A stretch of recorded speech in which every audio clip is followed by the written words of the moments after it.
안녕하세요. 조윤중입니다. 최종 정리 강의 시작하겠습니다. 개정법률 정리합니다. 컴퓨터 관련 발명 보호 강화 조치가 있었습니다. 심사기준 강의에서도 자료에 정리가 되어 있는데 컴퓨터 관련 발명은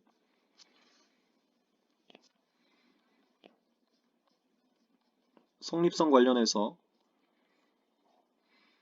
프로그램 자체는 특허로서 보호되지 않습니다. 소프트웨어라고도 하는데요.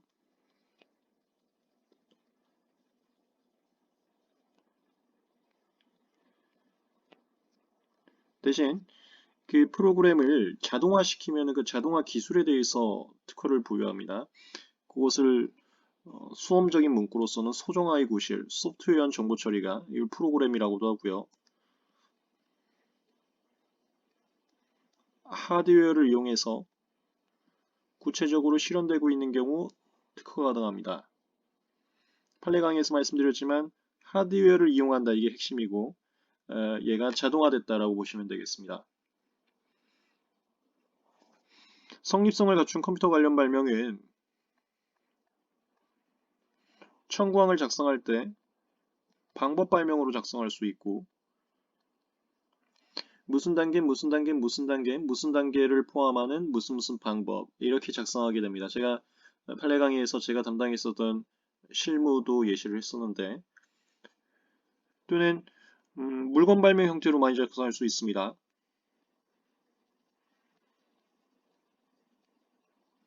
대표적인 게 장치 발명으로 작성할 수 있습니다. 수업 시간에 말씀드렸던 스크린 쿼터 같은 거 생각하시면 되고요. 어떤 소프트웨어가 장착된 스크린 쿼터 스크린 쿼터라고 하니까 자꾸 틀렸다 그러는 스크린 도어. 스크린 쿼터는 뭐죠, 그러면? 스크린 도어. 그 다음에 매체 형태, 데이터 기록 매체라든가, 이게 뭐 쉽게 생각하시면 과거에 MS 워드 팔 때 CD롬에 넣어서 팔았던 그 CD롬 자체라고 보시면 되겠습니다.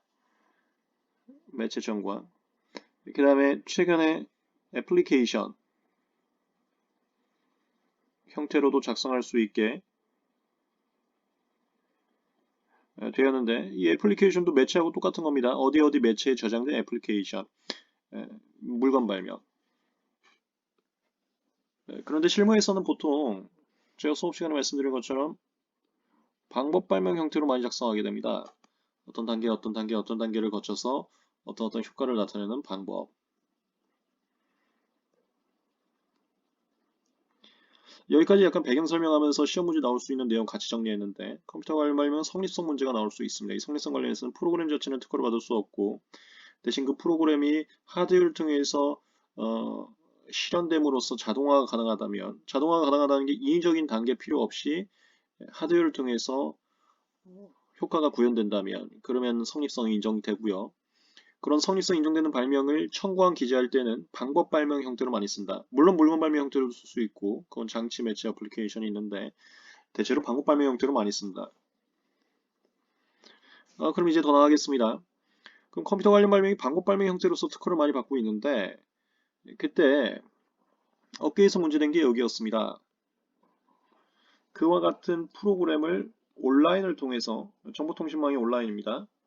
전송하는 행위. 그러니까 이제 불법 다운로드자가 불법 유포자가 유포하고 돈 받는 사람들. 근데 그 사람들은 특허 가지고 있지는 않는데 특허 프로그램 팔아갖고 돈 벌고 있는 사람들. 얘네들을 막아야지 특허권자가 돈을 번다. 그러니까 특허권자가 돈을 못 벌고 불법 유통자가 돈을 벌고 있다. 이게 이슈가 됐습니다. 그럼 이게 온라인을 통해서 유통하는 과정을 막아야 되는데 그 온라인 유통행위가 특허법상 실시행위에 포함되어 있지 않았던 겁니다.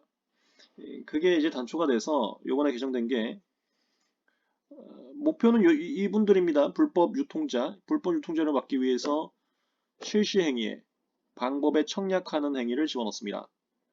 방법에 청약하는 행위가 그 다운로드 하기 전에 계약서 써갖고 돈 주는 행위 이런 걸 다 포함한다고 보시면 되겠습니다. 방법에 청약 행위를 집어넣고 다만 제가 수업 시간에 말씀드린 것처럼 토렌토인가요? 그런 데들은 이게 내가 지금 유포자가 되는 건지도 알지도 못한 상태에서 자동 유포되는 경우가 있습니다. 그런 선의의 국민들도 나쁜 행위란 건 마찬가지인데, 불법 다운로드하면 나쁜 행위 맞으니까 나쁜 행위인 건 맞는데, 그 국민들한테 거대 기업이 특허권 침해 소송을 진행하게 되면은 혼란이 발생할 수 있다라고 생각이 돼서 악의적 유통자만 일단 막자. 그리고 국민들한테는 캠페인 걸쳐서 절대적으로 불법 다운로드 하지 마세요. 캠페인을 거친 다음에 그 다음에 더 강화하자. 강화 조치가 약간 중간 단계에서 된 거. 그래서 여기 이거 무조건 시험 문제 나옵니다. 청약하는 행위가 실시행위로 포함되지만 이 청약하는 행위가 다 특허권 침해인 건 아니고 그러니까 다 손해배상 당하거나 특허권 침해 소송 당하는 건 아니고 악의의 청약 행위만 특허권 침해가 됩니다. 이게 특허권이나 전용 실시권 침해한다는 건 알면서도 청약하는 행위에만 조심하세요. 미친다. 특허권의 보호 범위를 제한했습니다. 제한한 이유는 방금 말씀드린 것처럼 국민들이 불법 유통하는 것도 나쁜 건 맞는데 그런 국민들한테 거대 기업들이 특허 소송 진행하게 되면 대한민국 혼란 초래된다고 해서 그게 취지였습니다.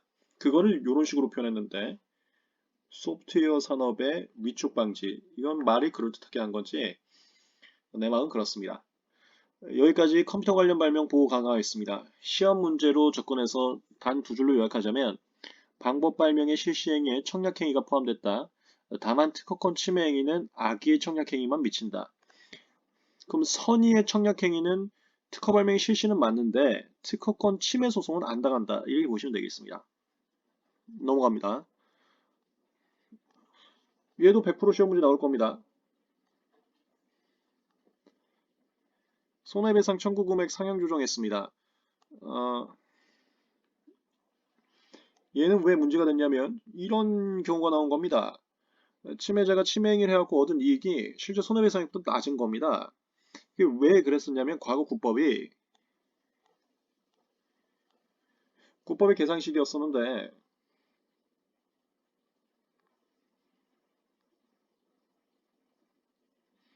국법에서는 죄송합니다. 이게 지금 계산식이 조금 오타가 생긴 것 같은데요.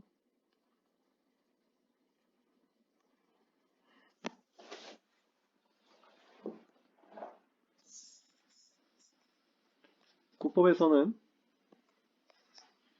침해자의 양도수량에 이 특허권자의 단위수량당 이익을 곱하는데 그 금액을 제한을 시켰습니다.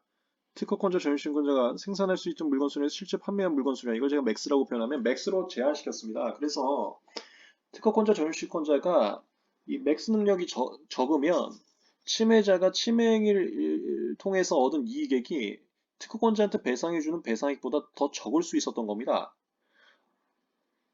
이렇게 되면은 특허권 침해가 만연될 수 있다는 거죠. 그냥 침해하고 배상해주되 조금이라도 나오면은 배상해주고 만다 이런 경우. 그래서 그걸 막아야겠다라고 생각해서 손해배상 금액을 상향 조정했고요. 상향 조정한 것은 과거 문제가 된 게 특허권자의 맥스로 제한시켰던 것이 문제가 됐기 때문에 현행법에서는 그 맥스 이상까지도 받을 수 있게. 그래서 요거 제가 수업 시간에 말씀드렸지만 현행법의 특징은 침해자 양도 수량,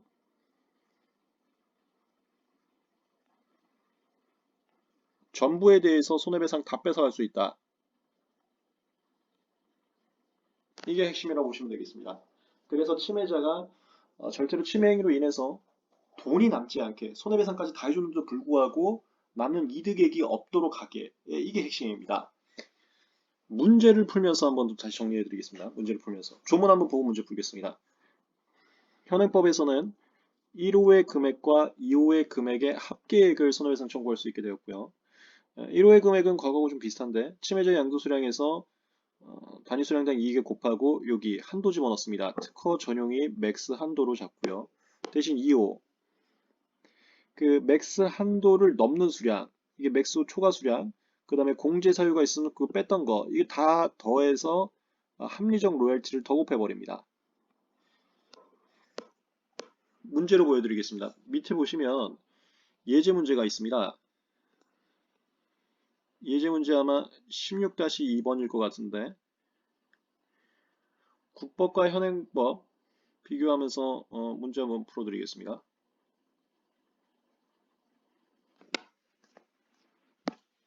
죄송합니다. 더 내려가야 되네요.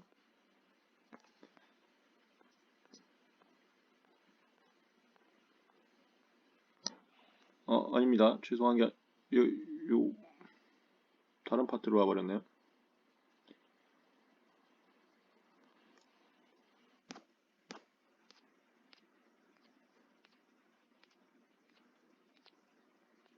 (16-2번입니다) 이거 기출문제입니다. 갑은 2016년 1월 1일 설정으로 된 특허 발명 X의 특허권자고, 을은 갑의 허락 없이 2016년 1월 1일부터 갑의 특허 제품과 동일한 제품을 생산하여 판매하고 있는 자다. 갑은 자신의 특허 제품을 2016년 0개, 2016년 1000개, 2018년 1500개를 판매했고, 을은 침해 제품을 2016년 2000개, 2017년 2500개, 2018년 3000개를 판매했다. 단위 수량당 이익은 1000원이다. 갑은 2016년 12월 말까지 공장을 건설했기 때문에 그 기간까지는 특허 제품을 생산할 수 없었고, 공장 완공 후 2017년 1월 1일부터 연간 2000개까지 생산할 수 있었다. 특허관이 X의 실시에 대해 합리적으로 받을 수 있는 금액은 개당 200원의 판매 수량 곱한 것이다. 다음 설명 중 옳은 것은? 간단하게 설명 좀 먼저 해드리자면, 손배 청구는 특허권자 전유시권자가 입증할 수 있는 상황에 따라서 하나 선택해서 하면 된다고 했습니다. 그게 셋 중에 하나인데, 첫 번째가 128조 2항, 두 번째가 128조 4항. 실무에서는 128조 4항을 제일 많이 씁니다. 그 다음에 세 번째가 128조 5항. 128조 5항은 합리적 실시료.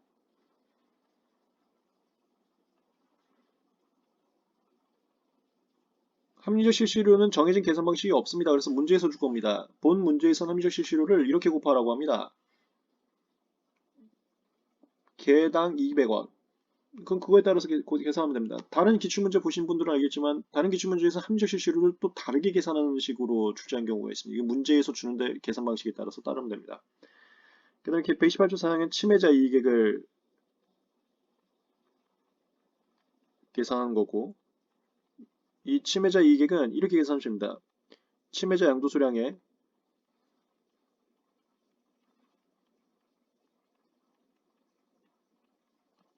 침해자 단위수량당 이익에 곱하면 됩니다. 문제에서는 침해자 단위수량당 이익액이 여기 나와 있습니다. 침해 제품 단위수량당 이익액.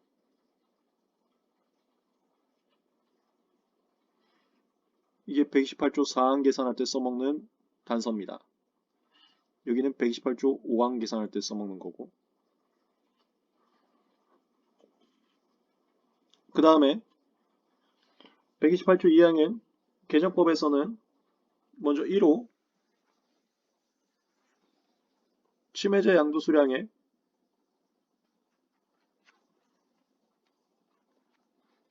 여기는 특허나 전용의 단위수량당 이익액을 곱하죠. 그게 2항과 4항의 차이점입니다. 특허 제품의 단위수량당 이익액이 128조 2항 계산할 때 써먹는 이 2항하고 4항하고 차이점인데, 여기다가 침해행위 외의 사유로 판매 불가 수량이 있었으면 제가 그 공제라고 표현하겠습니다. 공제 수량이 있으면 빼고, 이 뺀 거를 맥스 잡아버립니다. 맥스가 생산 가능 수량 빼기 실제 판매 수량. 여기 지금 문제에서 특허 제품을 몇 년도에 몇 개 판매했다. 이건 맥스 잡을 때 써먹는 겁니다. 그 다음에 특허 제품을 몇 개 생산했다. 이거 맥스 잡을 때 써먹는 겁니다.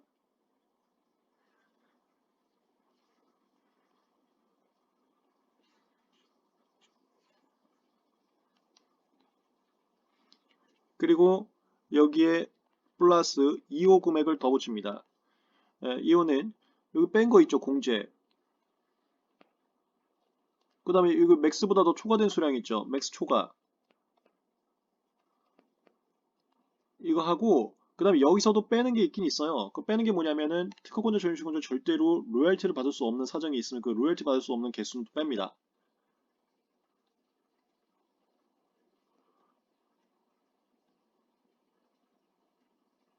이건 어떤 상황이에요? 자세하게 생각할 필요는 없어요. 법조문 만들 때는 그와 같은 상황도 있을 수 있다는 가정적 하에 만들기 때문에 정확하게 이런 상황이 뭔지 현실에 따라서 대비하기 어려운 경우도 많습니다. 뭔가 하여튼 침해자한테 좀 억울한 사정이 있다 하면 더 빼라 이런 느낌으로 가시면 되겠어요. 여기다가 합리적 실시를 곱해버립니다. 합리적 실시는 제가 아까도 말씀드렸지만 문제에서 준다고 했습니다. 여기에 있네요. 이거 128조 2항 2호 써먹을 때도 쓰는 겁니다.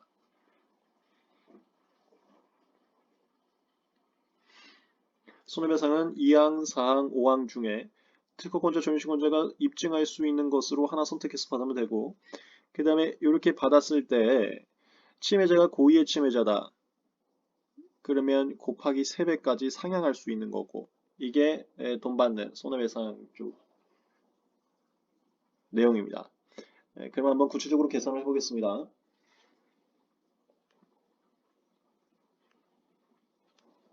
나머지는 뭐 보시면 되고 2번 한번 계산해 보겠습니다. 2번 128조 2항에 따를 경우 갑이 2018년에 의뢰 침해행위 외의사유로 특허제품 500개를 판매하지 못했다면 이게 지금 공제 상황인데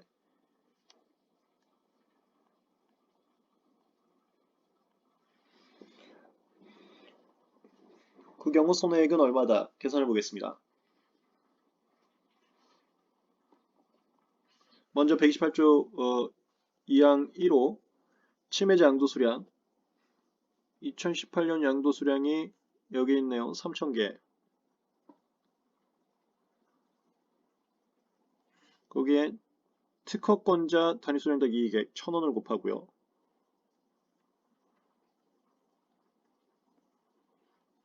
여기에 500개 공제 뺍니다.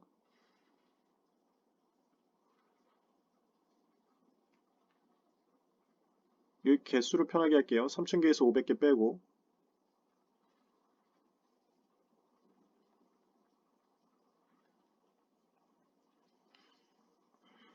여기 제가 이렇게 써야겠네요. 죄송합니다.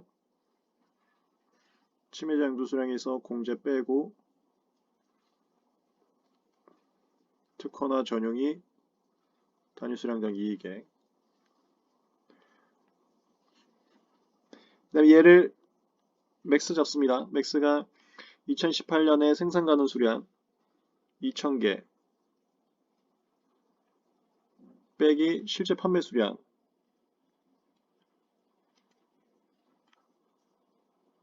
1,500개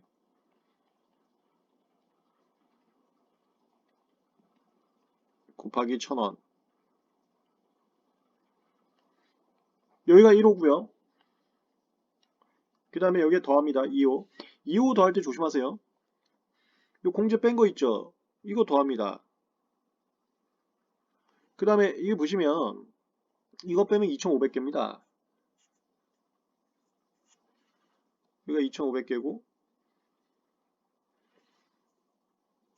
맥스가 500개입니다. 지금 2,000개 빼기 1,500개니까 맥스가 500개가 됩니다. 그럼 맥스 초과를 몇 개를 집어넣는 거냐면 2,500개 집어넣는 겁니다. 이게 아이 뭔 소리야 2,000개를 집어넣는 겁니다. 그러니까 맥스 초과라는 것은 여기 2,500개 중에 500개 초과분을 얘기하는 겁니다. 그러니까 2,000개라고요. 여기 중에 2,000개. 그래서 여러분들 이거 어려워하실 게 없는 게 지금 1호에서는 최종적으로 500개 받았죠? 1호에서 받는 개수랑 2호에서 받는 개수를 다 합하면 침해자 양도수량 전체가 나와야 됩니다. 3,000개가. 1호 500개, 2호 2,500개, 3,000개 이렇게 계산하시면 됩니다.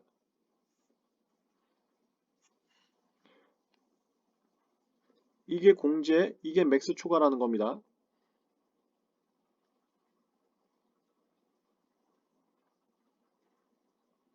그리고 여기는 실시로 받지 못하는 수량. 이건 빵이에요. 문제에서 안 줬습니다. 빵개. 여기다가 합리적 실시료. 합리적 실시료는 개당 200원이라고 했으니 200원 곱하면 됩니다. 계산하면 이렇게 됩니다.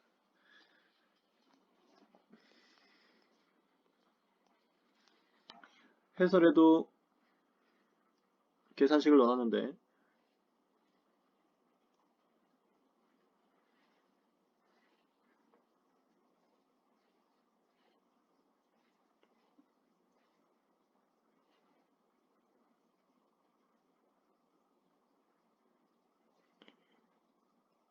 여기까지가 1호 파트고요. 이 뒤가 2호 파트입니다. 그리고 복잡해하지 마시고 1호에서 받은 개수 있지 않습니까? 침해자 양도수량 빼기 이거 공제 빼기 뺀 거를 맥스 잡은 거 그 개수에다가 여기 2호 파트 맥스 초과 수량에 그 다음에 요거 공제 더하고 이렇게 다 더하면 총 침해자 양도수량이 나오면 되는 겁니다.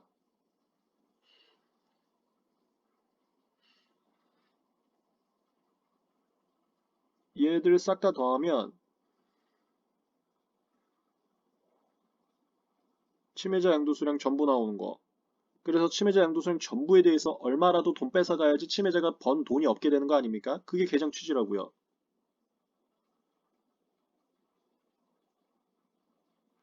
해설에도 제가 넣어놨습니다. 침해자 양도수량 전부에 대해서 돈 받을 수 있게 하는 것, 손해배상 금액을 상향시킨 것, 이게 이번 개정법 취지입니다. 그 다음에 조심하세요. 뭐 문제 조금 복잡하게 나오면은 항상 그동안 유형상 이런 스타일 많이 나왔으니까 침해자 양도수량 전부에 대해서 받는 건 맞는데 특별한 사정이 없다면 전부에 대해서 받을 수 있다 이렇게 하는 겁니다. 여기 특별한 사정이 없다면 이 특별한 사정은 뭐냐면 아까도 말씀드렸지만 얘 말하는 겁니다. 여기요 실시권 설정 불가 수량 얘는 돈을 못 받습니다.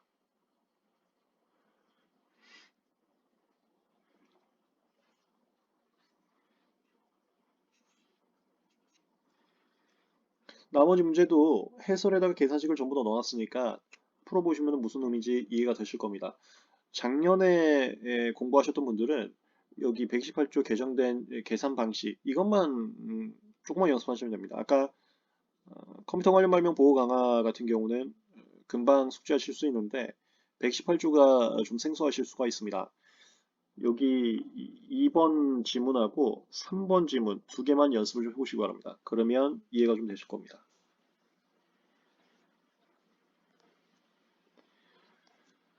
다시 위로 올라가겠습니다. 지금 방금 한 두 개정사항은 출제 가능성 매우 높다고 보시면 됩니다.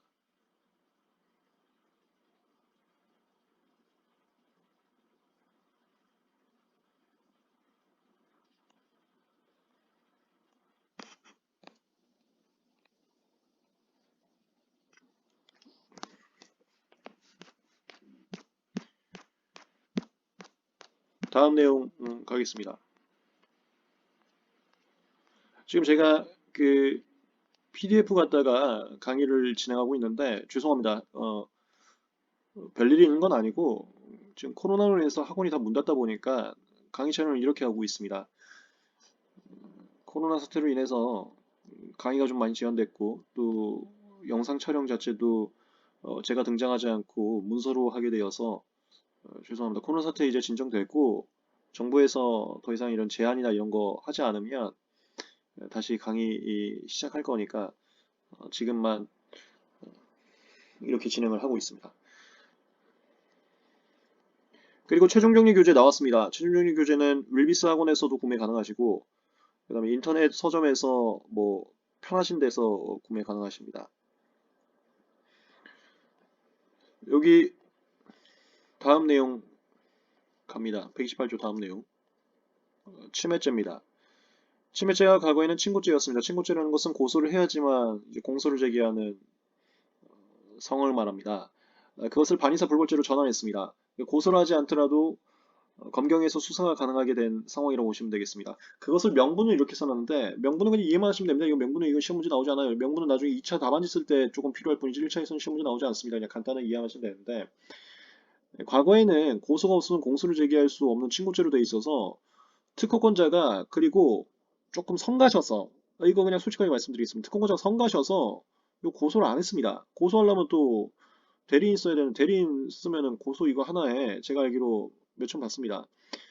그래서 그냥 민사까지만 민사가 방금 우리 배웠던 거 손해배상 청구까지만 끝나서 갖고 더더군다나 민사 같은 경우도 아까 잡았죠? 왜 배기철주 이양 상향했는지. 배기철주 따라 손해배상 받아도 침해자가 이익이 남을 수 있는 겁니다. 뭔가 이익이 남을 수 있는 겁니다. 그럼 아니 쟤네가 민사만 들어오고 나 이익 나오면은 그래 난 침해할래. 이렇게 된 겁니다. 어차피 쟤네 나 침해죄 고소해갖고 나 대표자 구속되고 이런 건 없으니까. 그래야 침해를 우습게 본 겁니다. 근데 세상에 침해를 우습게 보는 법이 어딨냐 해갖고 민사도 돈을 상향 조정하면서 동시에 여기 형사도 상향 조정해 버렸습니다. 그래서 지금은 이거 그냥 솔직하게 이렇게 생각하셔도 돼요. 피해자가 과거에는 대리인 선임하고 이런 거 귀찮아하고 고소를 안 했는데 지금 이제 피해자가 고소를 하지 않아도 공소를 제기할 수 있게 됐습니다. 다만 이제 반의사 불법죄는 뭐냐면 공소를 피해자의 명시 의사에 반해서는 못하게 하는 겁니다. 그러니까 그 사람 처벌하지 말아주세요 하면 못하는 겁니다. 그렇게 바꿔놨습니다. 그렇게 바꾸다 보니까 여기요 민사 분쟁과 함께 수사와 공판이 같이 진행돼서 침해죄를 더 잡아버릴 수 있게 다시는 침해하지 마라고 겁먹을 수 있게 그래야 특허법이 온전하게 발현되는 거니까 개정을 했습니다. 즉 민사와 형사를 전부 다 상향 조정시켜서 침해자가 침해 행위를 넉놓고 하지 못하게 막아버렸습니다. 그게 가장 큰 핵심입니다. 여기 이런 건 몰라도 돼요. 뭐 고소기간 6개월 경과하더라도 할 수 있다 이런 건 형법 내용이기 때문에 몰라도 됩니다. 고소가 없으면 공소를 제기할 수 있다. 이거 친고죄라고 하고요.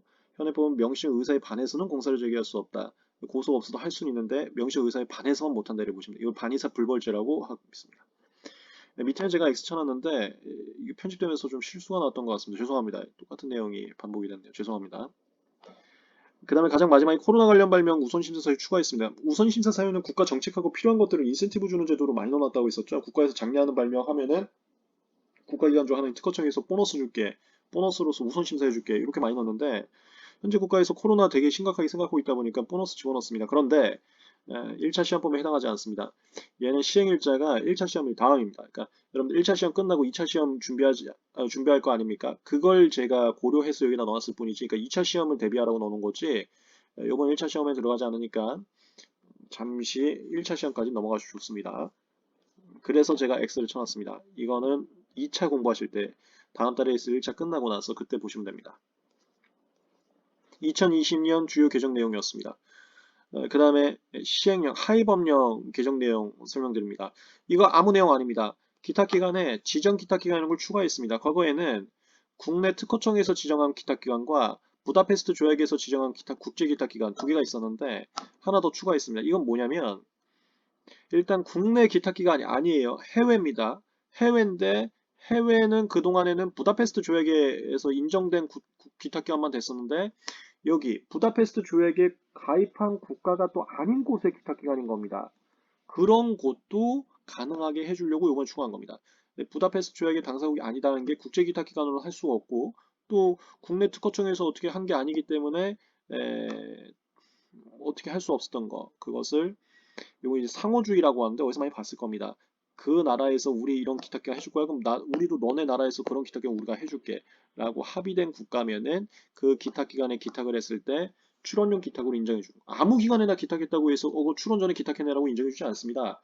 공신력 있고 믿을 수 있는 기관에 기탁을 해야지 그 출원 전에 진짜 기탁했구나를 인정해주는데 그 기탁기관으로서 지정 기탁기관인 게 추가됐다. 얘는 핵심이 부다페스트 조약에 가입되지 않은 국가의 기탁기관이라 할지라도 가능한 경우가 있을 수 있다. 이렇게만 적어두시면 되겠습니다. 요거 하나 더 추가가 됐습니다.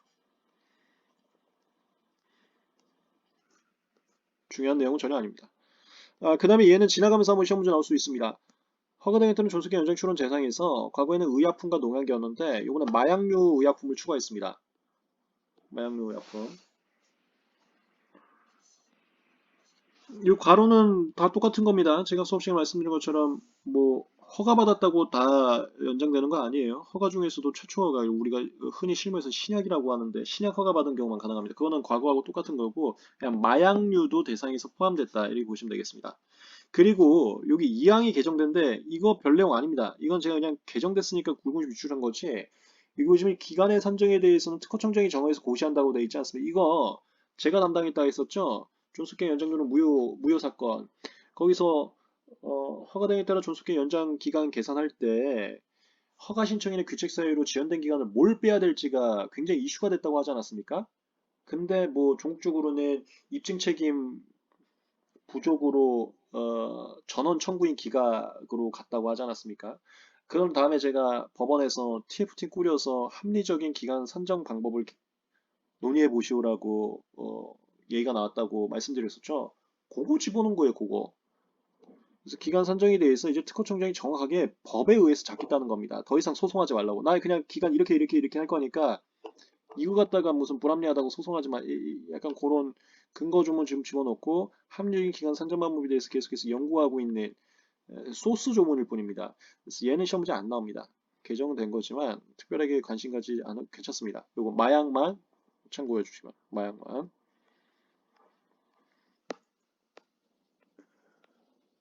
그 다음에 이건 혁신적인 변화가 생겼습니다. 특히 얘입니다. 재심사 청구.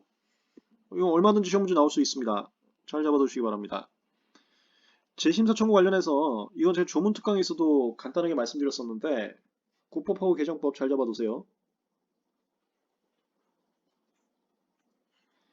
국법에서는 거저결정서 나오면 출원인 측에서 송달받은 날부터 재심사 청구할 때까지 이것만 뺐습니다. 이것만 출원인 규칙 사유로 지연된 기간으로 뺐습니다. 근데 이번에 특허청에서 확 더 빼버렸습니다. 왜 이것만 출원인 규칙이야? 다 출원인 규칙 다 빼버렸습니다. 이건 아주 혁신적으로 바뀐 거기 때문에 시험 문제 출제 가능성이 굉장히 높습니다. 거저결정 나오면 송달 받고 재심사 청구하고 그러면 다시 심사 결과 나올 거 아닙니까? 다시 심사 결과 나올 때까지 다 빼버렸습니다. 특허 결정을 주건 거저 결정을 주건 그걸 특허 여부 결정이라고 하는데 출원인에서 지연된 기간을 더 확 늘렸습니다.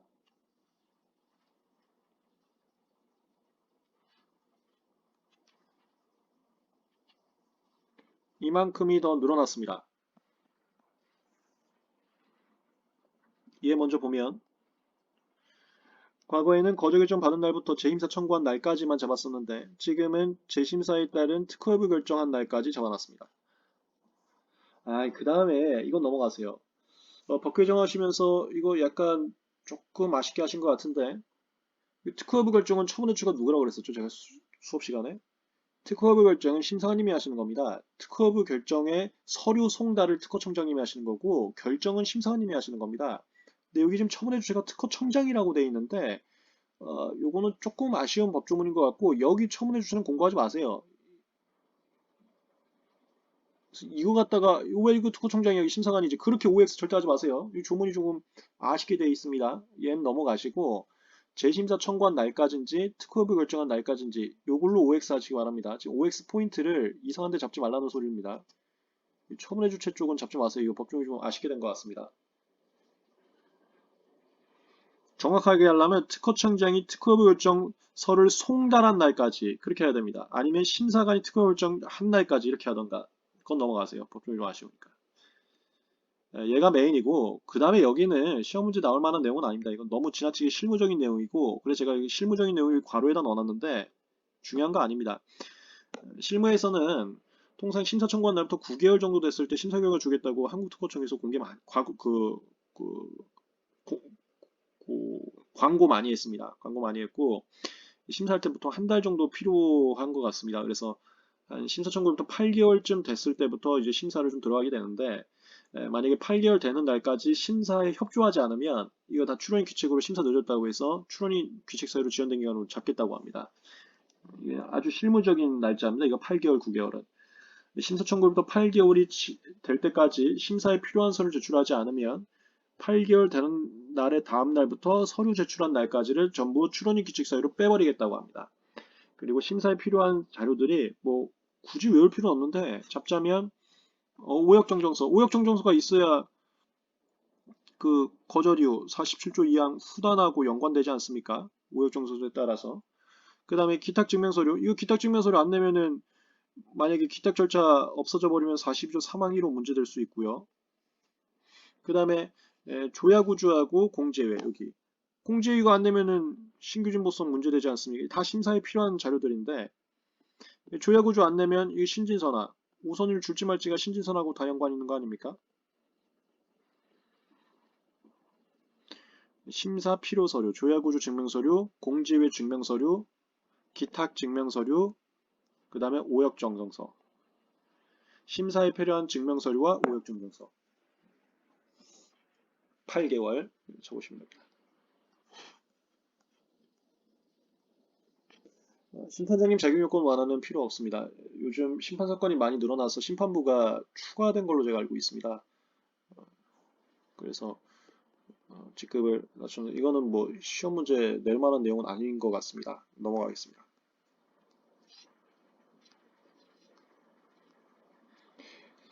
가장 또 파격적인 제도입니다. 얘는 시험 문제 나와야 됩니다. 임시명서제도 도입했습니다. 임시명서제라는 것은 실행규칙에 정한 그 목차 있지 않습니까? 제가 기본에서 말씀드린 목차, 뭐 발명의 명칭 쓰고 기술 분야 쓰고 배경기술 쓰고 그 목차를 따르지 않고 그걸 임의의 형식이라고 합니다. 목차를 따르지 않고 작성한 명서를 말하고요. 이 임시 명서를 전자문서로 제출할 때에는 제가 수업 시간에 말씀드린 특허청에서 제공한 소프트웨어가 아니라 아예 상용화된 소프트웨어를 쓸 수 있습니다. 그러니까 뭐 HWP나 PDF 효과가 이렇게 두 개죠. 목차를 따르지 않을 수 있다. 그 다음 우편을 땐 상관없지만 전자문서를 낼 때에는 특허청 소프트웨어가 아니라 아예 상용화된 소프트웨어로 작성할 수 있다. 임시명서를 제출하면 나중에 그 청구해줄 기간 이게 1년 2개월 3개월인데요. 그때까지 보정 절차를 통해서 정식명서 제출해야 되고요. 안 내면 취하 간주됩니다. 요 내용 여기 개정법에서도 좀 정리를 해보시고 제가 저 뒤에다 다시 정리해놨습니다. 뒤로 좀 넘어가시면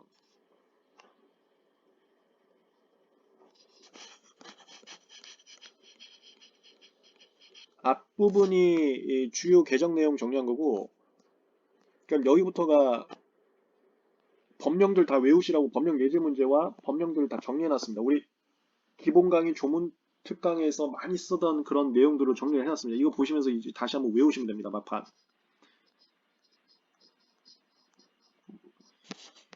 얘 이제 싹 외우셔야 됩니다. 여기 지금 대표적인 기간 한 달 남았을 때 정확하게 외우시기 바랍니다. 이거 무조건 2문제 이상씩은 출제되니까. 이거 다 조문 특강에서 봤던 내용들입니다. 그걸 다시 좀 정리해놨고요.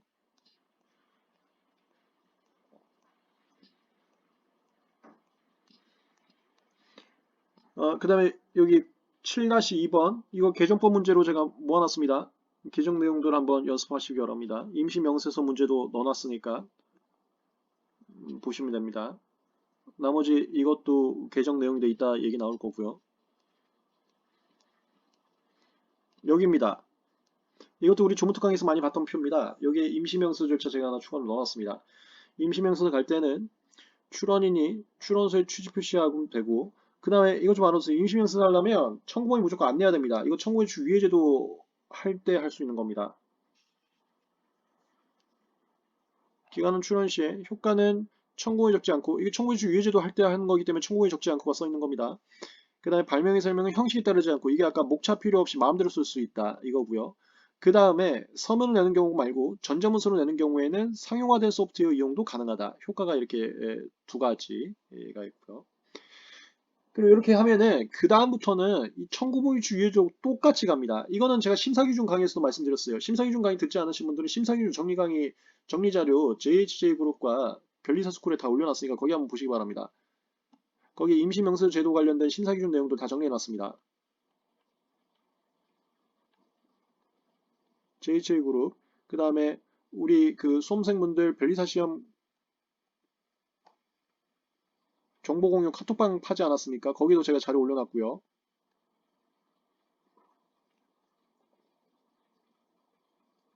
그리고 변리사스쿨에도 있을 겁니다.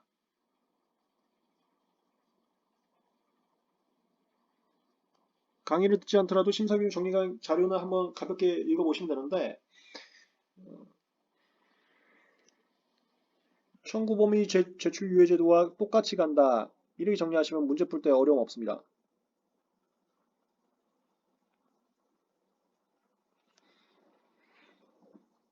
그래야 이제 임시명세서를 해놨으면 아까 얘기 나왔었죠?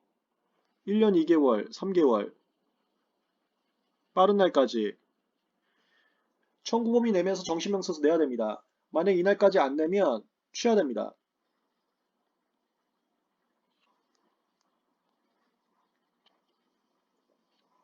이렇게 이게 임시명세서 절차입니다. 임시명세서 절차.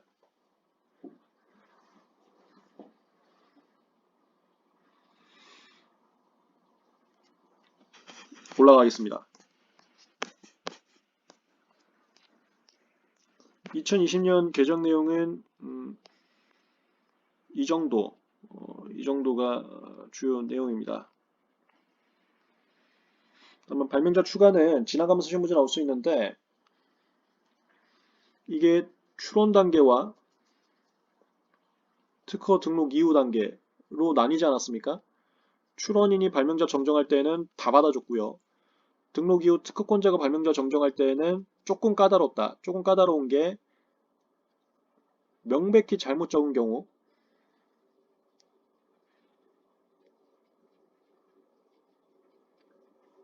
그 다음에 출원서에 적었던 애가 갑자기 중간에 누락된 경우, 그 다음에 확인서를 제출해야 되지 않았습니까? 특허권자와 발명자 정정 전후 전원에 확인서류가 있었어야 되는데 이 확인서류 관련해서 99조의 2에 따라서 특허권 이전 등록을 된 경우는 전 주인이 이게 무권리자 아닙니까? 무권리자면 발명자도 이상한 사람은 다 써 있을 거 아닙니까? 그럼 그 사람들이 당연히 협조를 안 한다 이거예요. 정당 권리자한테 뺏겼을 때 협조 안 할 거 아닙니까? 그럼 이 확인서를 만들 수가 없습니다. 그러면 그 명백히 잘못된 경우라는 걸 어떻게 입증하지 못하나 발명자 중에 어려울 수 있다라는 현실적 상황을 발휘해서 99조 2에 따라 특허권 이전 등록되면 아무 서류 없이도 발명자 바꿔준다. 확인 서류 첨부하지 않아도 된다. 이걸 하나 집어넣었어요. 현실적인 상황을 고려해서 봐줬다라고 보시면 되겠습니다. 이건 지나가면서 시험 문제 나올 수 있으니까 참고하시면 됩니다. 그 다음에 아까 그 8개월 관련해서 서열 목록 하나 더 있는데 이 서열 목록이 뭐냐면 뭐 AACCC라고 있으면 이거 눈알 엄청 아프다고 제가 수업 시간에 말씀드렸습니다. 그래서 이 특허청에서 어떻게 쓰라고 정한 방식이 있어요. 그 정한 방식으로 쓰던가 여기 정한 방식으로 명세 쓰던가 아니면 특허청에서 그 프로그램이 있습니다. 그 프로그램으로 쓰던가 전자 파일로 쓰던가 정한 방식에 따라 명세 쓰던가 둘 중에 하나 써야 되는데 그렇게 안 쓰고 ACCC만 눈 빠지게 써는 겁니다. 그렇게 빠지게 쓰면 이거 보전명령 날라와요. 보전명령 날라오고 심사관님 이거 눈 빠지기 때문에 심사하기 너무 힘듭니다. 그래서 이것도 제대로 된 이 형식에 따라서 안 내면 심사에 협조하지 않았다라고 본 거예요. 8개월까지 이거 제대로 안 내놓으면 출원인 규칙 사유로 지연된 기간을 빼겠다라는 내용이라고 보시면 돼요. 별 내용은 아니고요. 시행규칙에도 등록 지연 중에서 출원인 규칙 사유로 지연된 기간이 몇 개 좀 더 있는데 그거 제가 수업 시간에 설명한 적은 없습니다. 중요하지 않은 거여서 이것도 그렇게 크게 의미는 없습니다. 참고해서 보시고 그냥 가볍게 넘어가시면 됩니다. 그 다음에 마지막인데 얘도 깊이 있게 보실 필요는 없고 PCT 관련된 건데 PCT 이번에 개정하면서 PCT 규칙을 개정하면서 추가된 내용입니다. 그 우리가 그 보안명령 사유 외웠었습니다. 적응 발전 표지, 출원인 적격, 언어, 발명의 설명 미기재, 청구범 미기재, PCT 표시, 지정국 지정, 출원인 성명 명칭, 적응 발전 표지는 외웠었는데 그거 말고 이거 발천 같은 경우는 아예 누락한 경우고 여긴 뭐냐면 잘못 적은 경우예요. 누락한 경우 말고 잘못 적은 경우에도 보완을 명령할 수 있고 이 보완 명령에 따라서 보완서를 제출하게 되면 출원일이 뒤로 빠지는 거 요게 하나 좀 추가됐습니다. 그래서 여러분들 그 누락으로 외웠던 건 그대로 외우시고 적응 발전 표지인 보완 명령 사유다 이건 그대로 외우시고 거기에 추가적으로 잘못 제출된 경우 보완 명령이 있을 수 있고 그건 추가적으로 좀 잡으시면 편할 것 같아요. 괜히 헷갈려 하지 마시고 기존 거하고 막 엉망으로 하지 마시고 기존 거하고 다르게 플러스 추가됐다 이렇게 잡아주시기 바랍니다. 잘못 제출된 부분이 있는 경우에도 특허청장이 보완 명령을 해줄 수 있고 그 보완 명령에 대해서 보완서를 제출하면 이건 현행과 동일하기 때문에 여기 지금 아무 내용이 없는 건데 국제 출원일이 그 보안서 접수일로 늦어질 수 있다. 이건 별 내용이 아니에요. 다만 해당 접수일이 국제 출원 인정되는 날보다 앞선 경우는 이건 보안서를 엄청 많이 낸 겁니다. 어떤 걸로 보안서를 내고 어떤 걸로 보안서를 내고 그럼 제일 마지막 보안서류가 국제 출원일 거 아닙니까? 그러면 이날을 국제 출원을 보고 볼 수 없고 제일 마지막 걸 국제 출원을 본다 그 소리예요. 이게 다만은 별 의미가 없는 겁니다. 그 다음에 이제 시규 106주 14는 저 국제조사 방해에 있으면 너무 늦게 냈으면은 추가 수수료 납부 명할 수 있다는데 이것까지는 필요가 없고 제가 수업 시간에도 말씀드렸지만 PCT 할 때 PCT가 파트 1 출원 파트 2 심사 진행되는데 이게 순식간에 세트로 쑥 지나갑니다. 이 자연스럽게 쑥 지나간다고요. 저 파트 1에서 하는 게 수리 업무 이게 방식 심사라고 하는 겁니다. 보안명령, 보정명령 이거 하고 그 다음에 바로 심사를 들어가는데 이게 쑥 들어가요. 그래서 여기서 잘못 제출한 경우는 여기서 보안서 낼 수 있는 거고 여기서 또 잘못 제출한 경우가 있을 때 여기 국제조사 보고서 작성 시작된 이후에 저거 또 제출하면은 그게 여기 상황이에요. 하여튼 파트 1과 파트 2가 어떤 단계가 있어갖고 뭐 좀 쉬었다가 진행되고 이런 게 아니라 연속적으로 쑥 들어가기 때문에 2단계까지가 요 위조문 요 단계에서 어떤 보안서 제출했을 때가 이 밑에 조문 그렇게 보시면 되겠습니다. 근데 밑에 조문은 특별하게 보지 않아도 괜찮습니다. 위에 보안명령까지만 좀 보시면 되겠습니다. 이상 2020년 주요 개정 내용에 대해서 정리 좀 해봤습니다. 잠깐만 쉬었다가 2019년 주요 개정 내용에 대해서 진행을 하겠습니다.